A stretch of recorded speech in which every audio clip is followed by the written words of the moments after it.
incredibly difficult to reconcile that a year has already passed. On the one hand, it feels like it was just yesterday, and in the same moment, it feels like an eternity ago. Marking a painful day with commemorations and demonstrations. Tonight, 1 year since the October 7th terror attack that sparked the Israel-Hamas war. Good evening. 365 days on, the emotions are incredibly intense. So many lives have been lost and changed forever. Hostages remain and the conflict continues. Memorials are being held around the world and here in the GTA.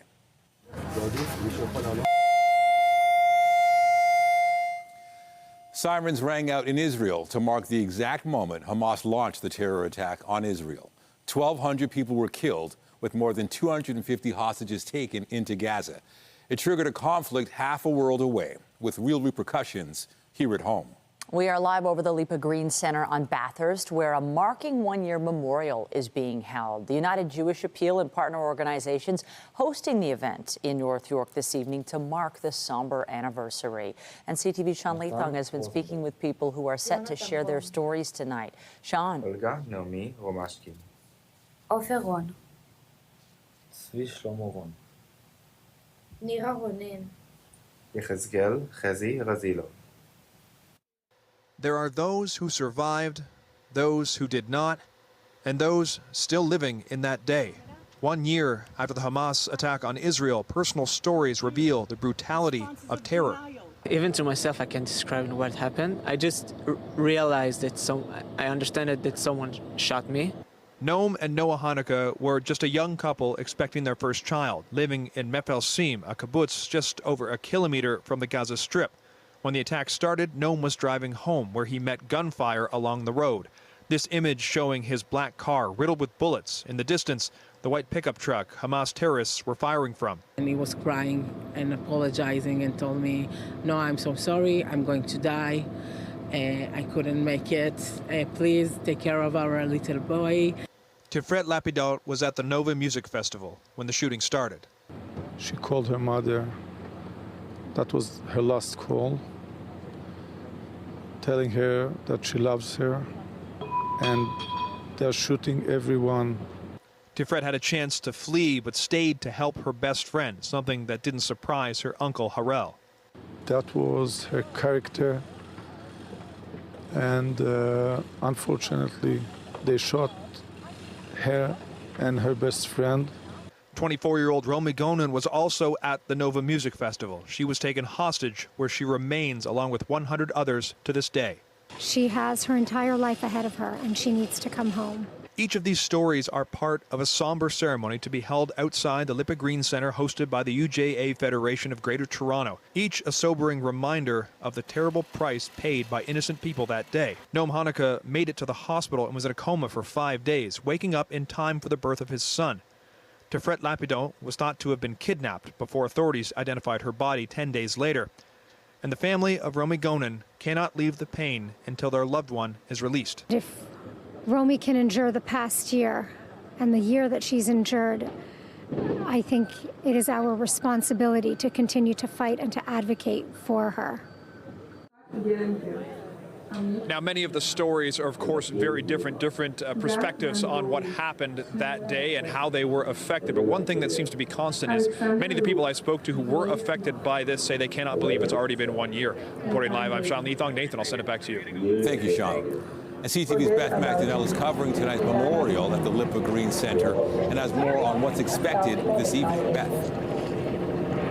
Nathan, the October 7th attacks have had a huge impact on the Jewish community in the GTA. As you can see, some have started to arrive already here at the United Jewish Appeal Federation of Greater Toronto near Bathurst and Shepherd. I watched some of the rehearsal for tonight's ceremony and memorial, and I expect we will not only see that huge impact reflected tonight, but also feel the emotional toll these terrible events have taken over the past year. Many in the community have a personal connection to people who were killed or taken hostage, and up to 20,000 people are expected to be in attendance here this evening, including many dignitaries and Premier Doug Ford. Survivors of the attack will be speaking. There will be prayers, songs, and a candle lighting ceremony. And this will all be happening with a large police and security presence to make sure everyone is safe. I've seen a police dog at work, dozens of security guards, along with officers on foot and on bicycles. This ceremony is set to begin at 7 o'clock. There will be the names of the victims read aloud here as people continue to arrive at the campus, and there will also be music. Reporting live, I'm Beth McDonnell. Back to Michelle and Nathan. Thank you, Beth. And as she noted, Premier Doug Ford is among the dignitaries attending tonight's memorial. Today, he released a statement reading in part, "Since October 7th, we have seen an alarming rise in anti-Semitism, both here in Ontario and around the world. I again reiterate our government's strong opposition to anti-Semitism and hate, and reiterate the need to support our Jewish friends and neighbors. We will continue to stand up against hate wherever it is found and work to foster understanding, unity, and respect in our province and communities." The October 7th attack sparked a war that has been the focus of a divisive debate. Tonight, demonstrators gathered at Queen's Park expressing their support and solidarity for the people of Gaza. According to Palestinian health officials, nearly 42,000 people have been killed in Gaza as a result of the war between Israel and Hamas. CTV's Scott Lightfoot joins us live with more. Scott. Michelle, and people are continuing to gather here. They have been coming to the lawn here at Queen's Park for the past couple of hours. As you mentioned, this is a rally in support of the people of Gaza, and the organizers here say they hope their message will be heard not just by the people of Toronto, but by people around the world. Pro-Palestinian supporters unfurled banners and flew flags on several highway overpasses across the GTA this morning. The genocide continues, but it did not begin on October 7th. And it has been ongoing for 76 years now. At several high schools, students planned walkouts to show their support and solidarity with the people of Gaza. From children, innocent women, civilians, it's not a war. This is just civilians being killed, and there's no defense. And late this afternoon, hundreds gathered on the lawn outside of Queen's Park, a rally in support of the Palestinian people. We are fed up. We are tired. Today marks the 1 year of this ongoing genocide in Gaza. It's been 365 days of this ongoing genocide, and we see very little to no change. So as Palestinian Canadians, we are practicing our given right, and we are holding our government accountable for what the stance that it boasts itself to be, which is a pioneer in human rights internationally. So we are here asking the government to actually intervene and do something and end this genocide that's been going on. Protesters plan to take their march and their message to the streets of the core, hoping it will be heard here in the city and in the Middle East. Despite a year of silence from the entire world, that the people stand with you, the people of Canada stand with you, and we will not betray you, and we will carry our flag high. So again, several hundred people have gathered here in a rally show of support for the people of Gaza. I should also tell you there are a few dozen pro-Israel protesters who have shown up with Israeli flags and signs. They're being kept apart on the other side of the lawn here by a very large police presence. You've got Toronto police, you've got OPP officers, you have legislative security as well. There's quite a gap. They're keeping people separate here. But for the most part this afternoon it has been peaceful. A couple of people have slipped back and forth but been taken back to the sides that they were supposed to be on. We're expecting this crowd to begin moving shortly. We're told they're going to take to the streets about 6 o'clock. They're expected to wind their way through the core, and they're hoping to wrap up their rally tonight at Nathan Phillips Square. For now, reporting live outside Queen's Park, I'm Scott Lightfoot. Michelle, back to you. Thank you, Scott. And our coverage continues. Just ahead, CTV's Heather Wright is in Israel, where the country paused to mark the painful anniversary amid an escalating conflict and uncertain future. But first, details of a wild scene in North York. An apparent road rage which saw shots fired from one vehicle at another, a chase, and an SUV flipping over. Police have been on scene all day near Mel Lastman Square. Late this afternoon, the SUV, as you can see there, was flipped back over. Investigators say they were called there around 10:45 this morning. They say it began with an altercation between the occupants of a pickup truck and a Kia Sportage. an occupant in the black pickup actually shot at the Kia motor vehicle. Subsequent to that, the Kia traveled southbound on Yonge Street to where we see behind me here, and is at that time that the Kia was involved in a collision. It flipped over and was followed by the black pickup truck. A man and a woman were taken to hospital with serious injuries. Police say they're now searching for a black Dodge Ram pickup truck in connection with the incident. They're asking anyone with information to come forward. Still ahead, another Taylor Swift ticket scam is causing bad blood and costing some fans thousands of dollars. The warning for Swifties coming up. But first, let's have a look outside on this Monday night as we take a look at your forecast. Dry conditions today, nice dose of sunshine, but the temperature, you may have noticed, feeling more in line with October. Let's bring in Jessica Smith with a look at the current conditions. Jess. It definitely is that noticeable chill in the air thanks to a pretty breezy northwesterly wind for the majority of our day, but we stay dry. We're just feeling more seasonal as we begin a brand new work and school week. We are watching a line of showers that could impact us overnight and into the day tomorrow, but for the rest of our Monday, we are staying nice and dry. We're sitting kind of in that 11 to maybe 16-degree range, so it is noticeably cooler from just a few days ago. And as we step in towards the rest of the week, we will feel a lot more fall-like. Right now, through the islands, it's a little warmer at 16, through Pearson sitting at 14, but sunny nonetheless. As we head in towards this evening, we start off with some clouds, but overnight we are watching for the first round of rain. Coming up, I'll have a full look at your long-range forecast. Right now, back over to Michelle and Nathan. Thank you, Jess. She's one of the world's biggest stars, and we're just weeks away from her shows in Toronto. Taylor Swift is coming to town next month, and it appears scammers are preying on fans hoping to attend the concerts. CTV's Raheem Ladani joins us live with the details. Raheem. Nathan and Michelle, a lot of people who bought tickets to the upcoming Taylor Swift concerts bought them over a year ago. They thought the hard part was over, but now they're dealing with another hurdle that may stop them from going to the concert altogether. In just over a month, Taylor Swift will be taking over Toronto, but some of her biggest fans have realized their concert tickets have been stolen. It was very quick and I didn't have enough time to stop anything. It's like very devastating to be very excited for something. Kaylee Moe lives in Chicago, Maya Gelford in Toronto. They don't know each other, but find themselves in the same situation after splurging to see Taylor Swift in November. We bought 2 tickets, and I think each one was just over $1,000. Last week, though, Moe and Gelford unexpectedly received a message from Ticketmaster saying their tickets were being transferred. What? I'm like, what are you talking about? And then like instantly after that email, I got another one saying that it was approved. Mo's email shows her pair of tickets were transferred to someone named Debeau DJ, while Gelfand's were sent to Cree Tin. Cybersecurity experts say hackers were likely able to access their account through a credential stuffing breach. We hear about hacks all the time where they get the username and password. If those same username and passwords are being used to log into your Ticketmaster account, then hackers are able to use that, gain access, and then transfer the tickets right out and then resell them to unsuspecting individuals. CTV News reached out to Ticketmaster, which says we'll have someone look into this and reach out to the fan. We'll follow up as soon as we have more information. They have like an ongoing like open investigation, but there hasn't been too much like urgency on their end. I've been calling at 8 a.m. and sometimes I can get on hold and then I get for 10 minutes and 20 seconds exactly, but then I get sent straight to a voicemail.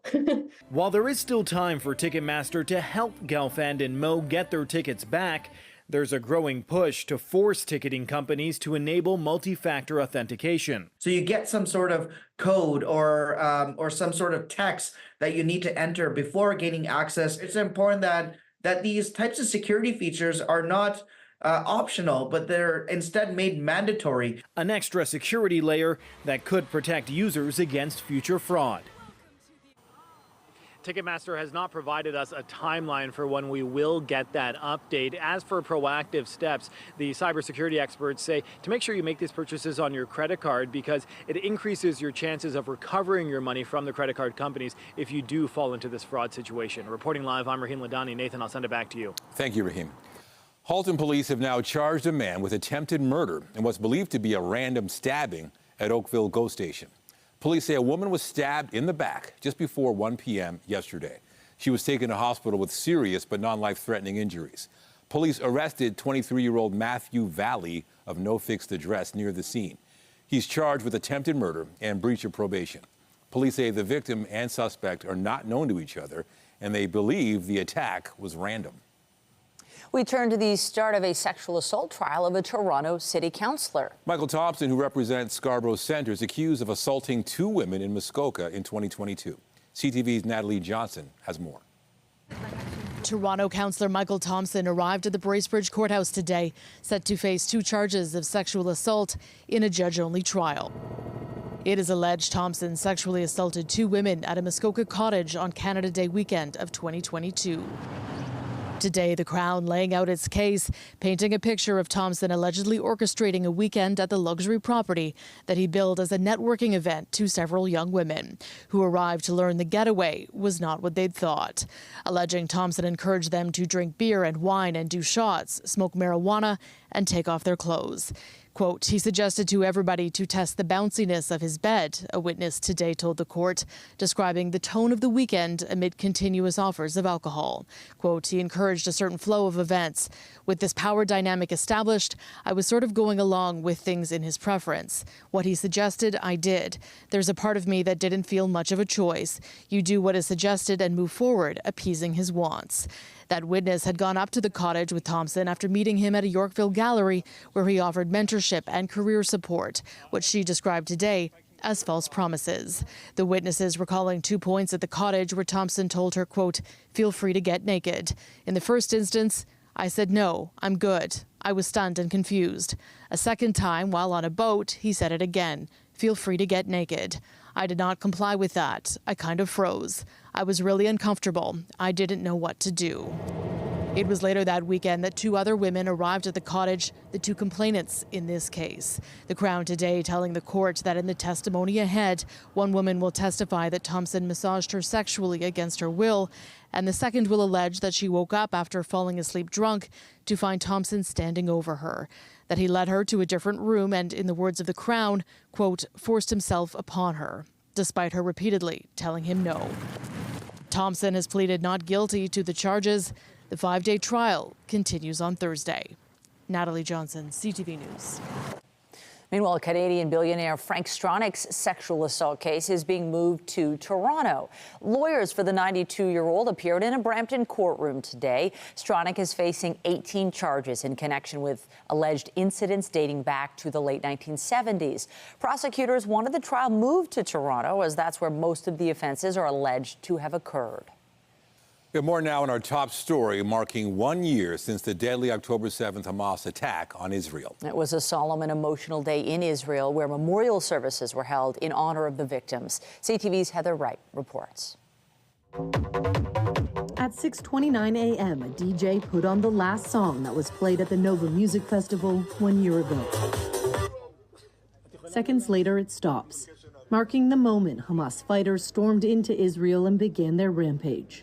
Of the 1,200 people killed that day, authorities say 365 were killed here at a party for peace.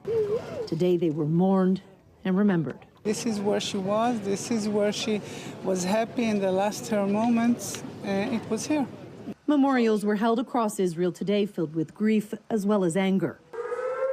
Hundreds marched outside Prime Minister Benjamin Netanyahu's Jerusalem residence, many angry over the escalating conflict and worried about the fate of the hostages still being held in Gaza. A nightmare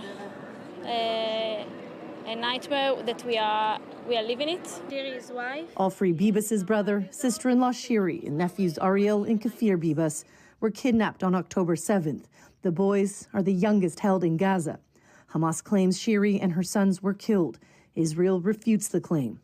The family remains hopeful, but fearful. I'm really worried that the focus is now up north and that they are being sacrificed over there or something. The anniversary marks 12 months of profound grief and trauma in both Israel and Gaza, where the death toll is now more than 40,000, according to the Palestinian Health Ministry.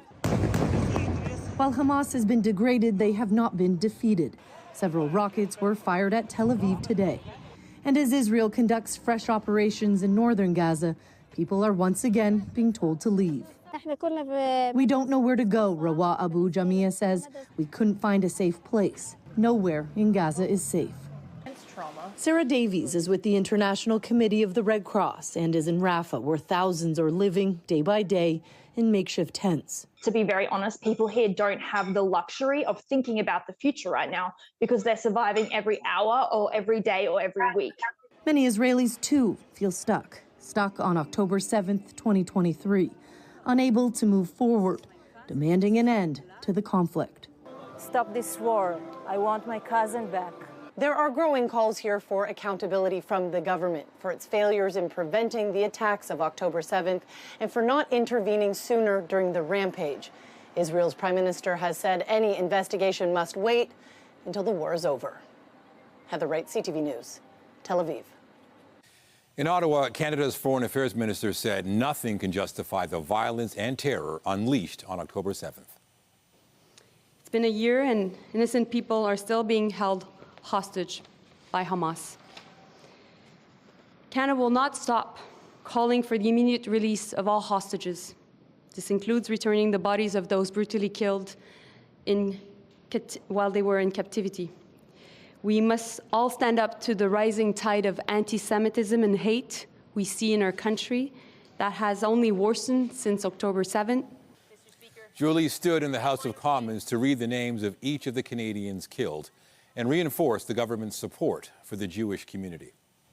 Florida will soon be facing down a monster storm, the second in less than 2 weeks. Milton is now a Category 5 hurricane, roaring towards places like Tampa and Orlando. It's expected to make landfall late Wednesday night. CTV's Allison Bamford reports. It's crazy, and it's about to get worse. A snapshot of one Tampa neighborhood, contents of entire homes kicked to the curb, waterlogged and destroyed from Hurricane Helene. We're quite shocked to see what had happened to the neighborhood. Mark Taylor's worry is now Milton, the second hurricane to hit Florida in just as many weeks. The Canadian and his family are doing all they can before heading for higher ground tomorrow. She waited in line for 4 hours yesterday for sandbags. I waited an hour today. We are preparing, and I have the State Emergency Response Team preparing for the largest evacuation that we have seen, most likely since 2017 Hurricane Irma. Milton intensified to a Category 5 earlier today, churning its way to Florida's Gulf Coast, expected to hit Wednesday, potentially turning debris left from Helene into flying ammunition. That creates a huge hazard if you have a major hurricane hit in that area. It's kind of like getting punched in the face twice. Like many Canadians, Cindy Edwards and her husband Colin are fighting a battle they know they can't win, clearing as much as they can from their damaged rental before they evacuate to Orlando. We've exhausted ourselves the last 3 days cleaning everything up, but we're about to get far worse is what we're hearing, and we believe it. A travel advisory for the Gulf Coast and Tampa Bay regions is in effect, asking people to avoid any non-essential travel due to Hurricane Milton. Allison Bamford, CTV News, Regina. 2 American scientists have won this year's Nobel Prize in Medicine. I was astonished and, surprised, delighted, everything you might expect. I honestly, this was not something that I expected. The Nobel Prize is a recognition that's sort of 100 times as much press and celebration as any other award. So it's not a part of a continuum. It's a quantum leap. Victor Ambros and Gary Ruvkun discovered microRNA. The tiny bits of genetic material serve as on and off switches inside cells that help control what the cells do and when they do it. MicroRNA could be helpful in developing drugs to treat diseases and serve as possible indicators of diseases. Nobel announcements continue tomorrow with the Physics Prize. Europe's space agency has begun the second part of a test that could save the planet someday. 2, 1, ignition, engines full power, and liftoff. Go Hera, go Falcon, go SpaceX. A spacecraft lifted off today on a 2-year journey to a small, harmless asteroid rammed by NASA 2 years ago. The crash demonstrated that if a dangerous space rock was headed our way, there's a chance it could be knocked off course with enough advance notice. Now, the European craft will examine the impact's aftermath up close to determine exactly how effective the test was and what changes might be needed. It's not something you see every day. A meteor spotted streaking across the sky. Coming up, the series of sightings and where the fragments likely landed. And I'm Pat Foran. Coming up on Consumer Alert, we have an update on a roofing scam we told you about last month, but unfortunately it involves another victim. A senior who is disabled says she was also scammed out of $27,000 by the same two roofers. I'll have my reports just ahead. And we are still very much in the midst of the Atlantic hurricane season as we track Milton, mentioned just a few minutes ago, set to make landfall right across Florida as we head throughout that midpoint of our week. Atlantic hurricane season doesn't really end until the end of November. We'll keep a close eye on that. And what we can expect here at home, a completely different story. Coming up, your full forecast. You have to be careful when having home renovations done. That includes researching companies carefully and not paying for work in advance. Last month, a woman gave roofers almost $160,000 who never completed the job, and there now appears to be more victims. Here's Pat Foran and Consumer Alert. Pat. Nathan and Michelle, after our story, we heard from a senior who said she hired the same company to do her roof. They also claimed her home was in danger of collapsing and charged her $27,000. And she says now her roof leaks worse than before. My heart sank to think that they were out there scamming other people. 79-year-old Patrice Stevens-Bourgeot of Scarborough paints portraits and says she immediately recognized two roofers from our CTV News story. They're accused of scamming another woman out of $158,000. Extremely shocked, just in a state of disbelief, but you're scared about it. Sita Debeau was shown fake photos of her roof and told her home might collapse. After she handed over the money, the roofers never came back. Patrice says it was earlier this summer when the same two men were in her neighborhood handing out flyers. She says they seemed kind and friendly. They get your confidence first. They make you feel like they're family. They make more money being actors than defrauding seniors and people who are disabled. Patrice asked some men to check a small portion of her roof over her paint studio, but once they got up there, they ripped off all the shingles and said the roof was in horrible shape. She believes she was also shown fake photos. They kept demanding more money until she had handed over $27,000. That's the same pattern they use for me, taking the shingles off and then saying that they need more money. Patrice says her husband died 7 months ago, and she was recently diagnosed with stiff person syndrome, the same rare disorder Celine Dion has. I have to admit, it's been a struggle. The $27,000 was to help pay for her treatments. So did you have to stop your medical treatments because you don't have this money anymore? That's right, and the government doesn't cover it. In both cases, the men used contracts that said home build roofing and masonry. Toronto police are investigating, and it's believed the roofers were not using their real names. Anyone with information is asked to contact police. As for Patrice, she says her roof now leaks worse than it did before. They're ruthless. They don't care. They do not care. And always be cautious of contractors going door to door in your neighborhood. You should always try to find a company yourself. Get several quotes, check references, and don't pay in advance. On your side, I'm Pat Foran. If you have a consumer story idea, email us at alert@ctv.ca. A meteor was spotted in the sky between Aurelia, westward toward Georgian Bay last night. The fireball was captured by doorbell camera in Brantford. This was the view looking north from Derek Bowen's home. The fireball was also caught by cameras operated by Western University in London. The university's Department of Physics and Astronomy says the meteor ended near Allenwood Beach on Georgian Bay, just north of Wasaga. That means any fragments are likely in the lake. Researchers say if any pieces did make it to the ground, they would be small and likely difficult to find, but they are conducting a full analysis. And wouldn't it be cool if you could find some pieces? You know it's going to be worth a lot.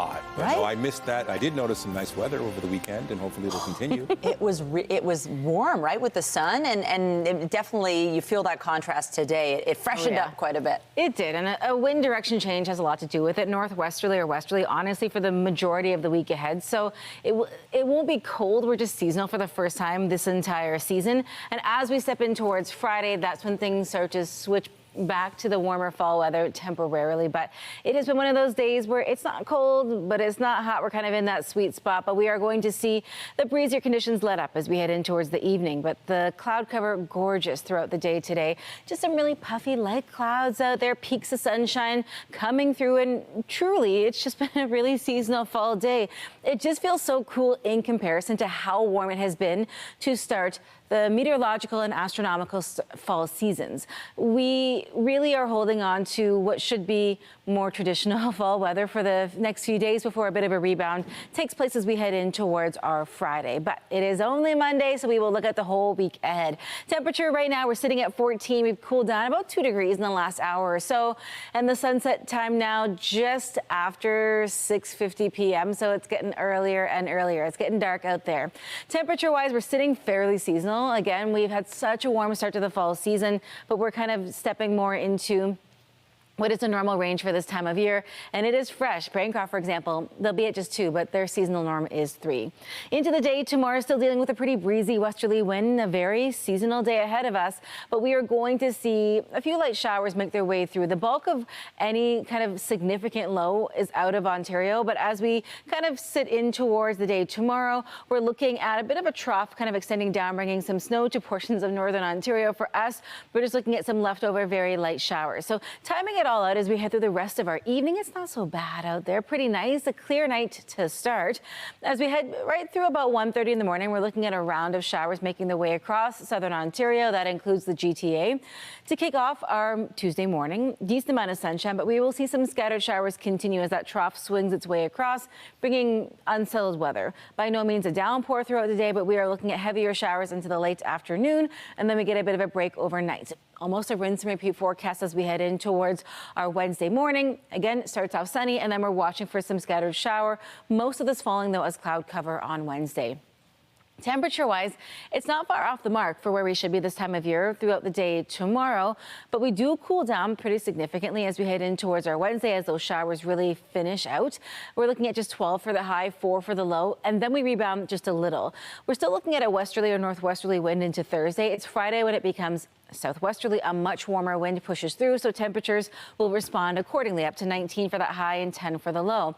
As we step in towards the beginning of the long weekend, it temperature-wise does cool down, but we hold on to a decent amount of sunshine. So all in all, as we step in towards the Thanksgiving weekend, Michelle, it'll be pretty nice out there. Love to hear that. Thank you, Jess. Thanks. Well, have a look at this. It was pretty hot, but other than that, the weather was perfect today for the Albuquerque International Balloon Fiesta. This year's event features 106 giant balloons, 16 of them making their debut. The 9-day gathering draws hundreds of thousands of spectators and pilots to New Mexico each fall. The 52nd edition of the Fiesta began Saturday, runs until next Sunday. It is one of the most photographed events in the world. Also tonight, legendary gospel singer, Grammy Award winner, and mother of Whitney, Cissy Houston, has died at the age of 91. We look back at her inspirational career.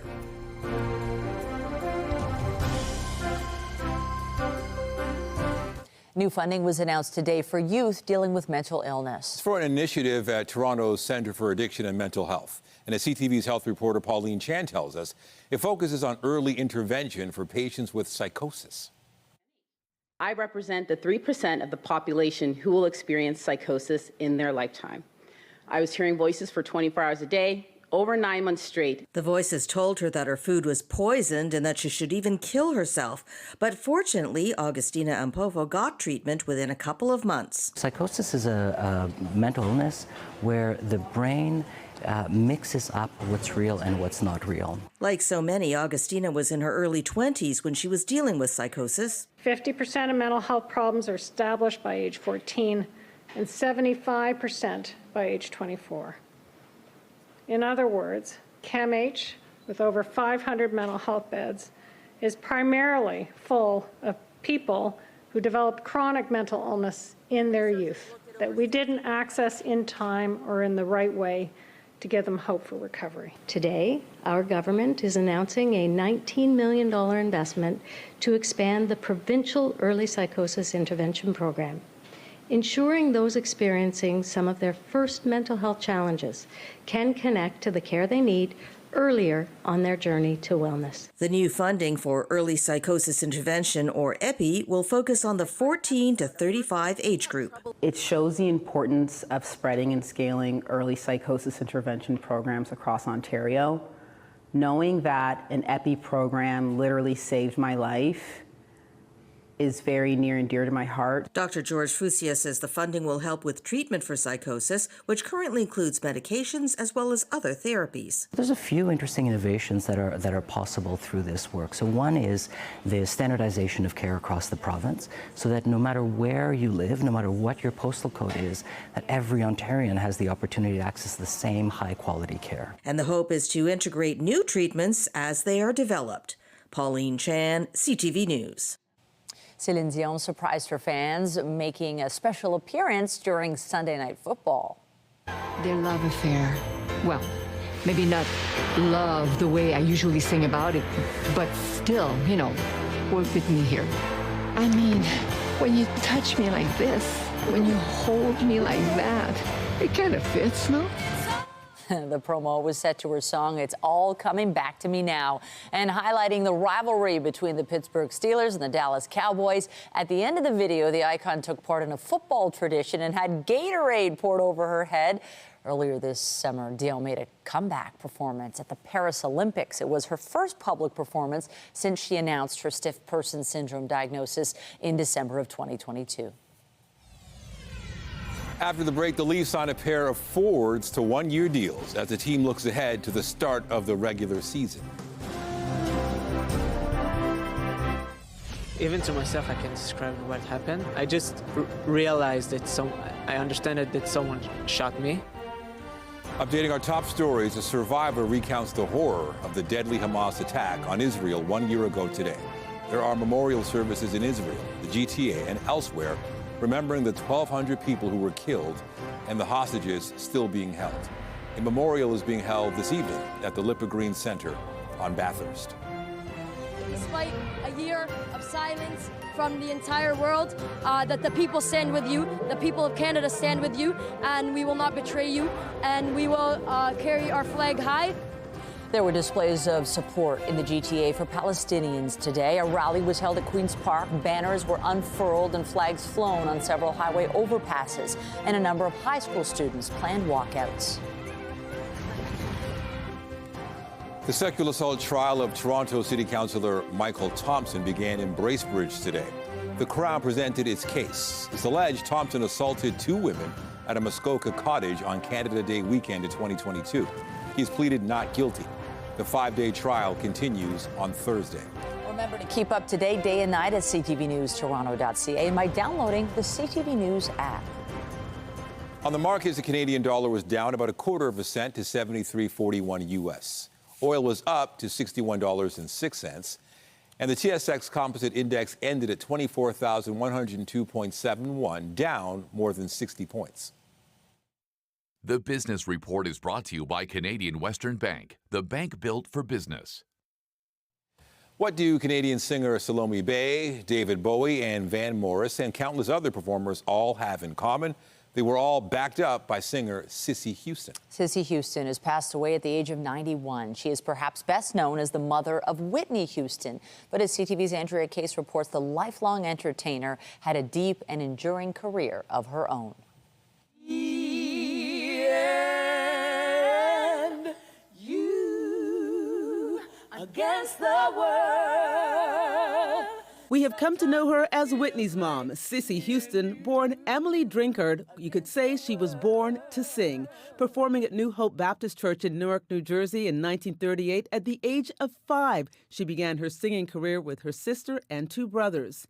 In 1963, she joined with 3 other women. Unofficially, they were known as Cissy's Girls, performing backup on hundreds of songs for acts including Otis Redding, Wilson Pickett, and Lou Rawls.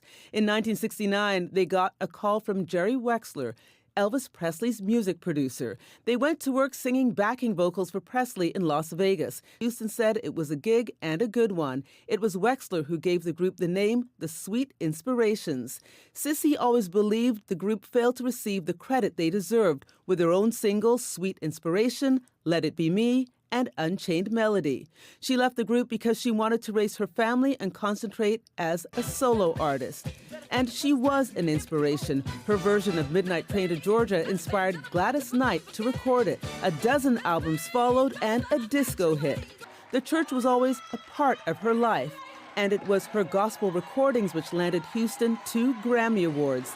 As a session musician, the ability to sing in different genres kept her in high demand, whether it was solo or singing with cousins Dee Dee and Dionne Warwick. She married John Huston in 1964, separated in 1977, and divorced in 1991. But when daughter Whitney Houston announced at 12 she wanted to be a singer, Mom Sissy carefully trained her, as reflected in Houston's Greatest Love of All video. Long before Whitney's success, she began her professional career singing backup for her mother and eventually collaborating on a duet, Ain't No Way. From there was no stopping Whitney.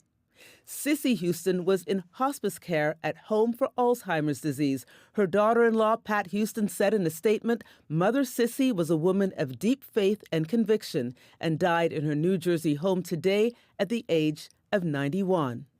Andrea Case, CTV News.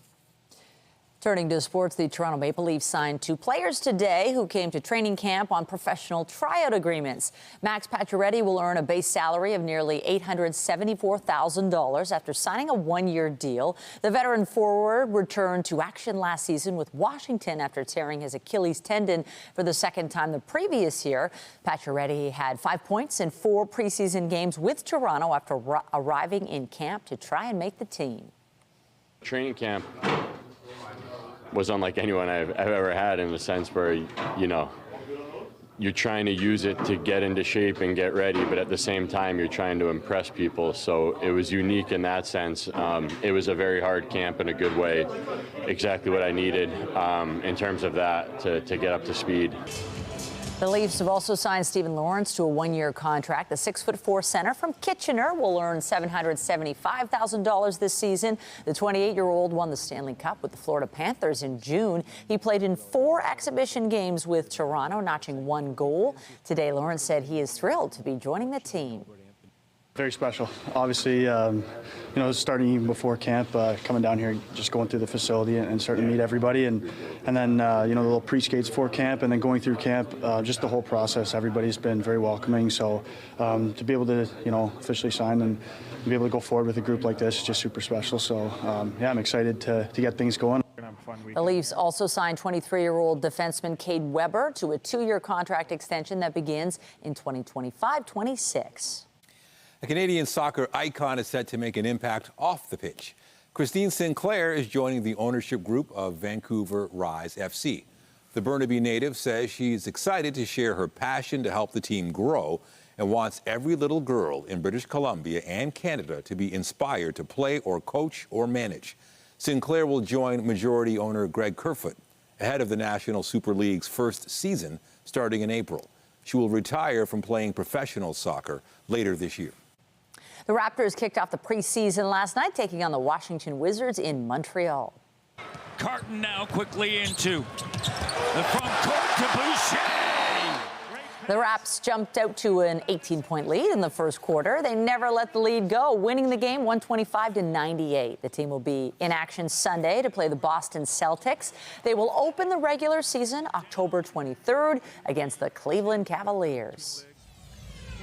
Just ahead, good gourd. Those are big pumpkins. Growers showcase the cream of their crops in California.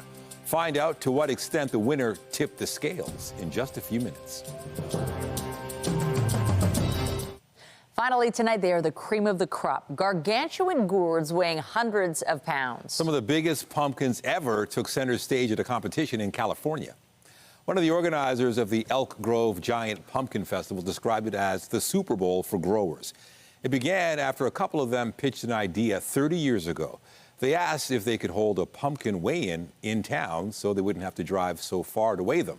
The first festival started out small, with the winning pumpkin weighing 300 pounds. But oh, how times have changed. This year's winner was over 1,900 pounds. And with a $7,000 grand prize, it is now super competitive.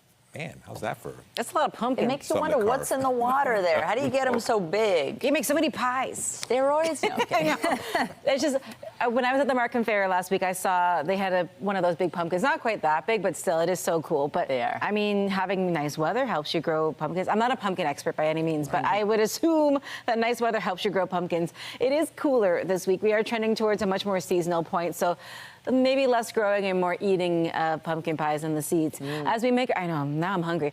As we head in towards the rest of our evening, it is a little cooler. We are trending towards a much more seasonal point. So keep that in the back of your mind if you do have outdoor plans. It's a little fresh. 14 degrees right now, and we're dropping down to a low right around 8 or 9 tonight. Into the rest of the week, it is a little fresh, but as we head in towards Friday, I'm eyeballing Friday, the beginning of the weekend. It's looking pretty nice. It's looking wonderful. Thank you, Jess. That's it for us, but be sure to join Omar Sachedina at 11 for CTV National News, followed by Zoraida Allman with your next local newscast at 11:30. In the meantime, our coverage continues anytime on CP24 and online at ctvnewstoronto.ca. For Jessica Smith and all of us here at CTV News, thanks for watching and have a great night.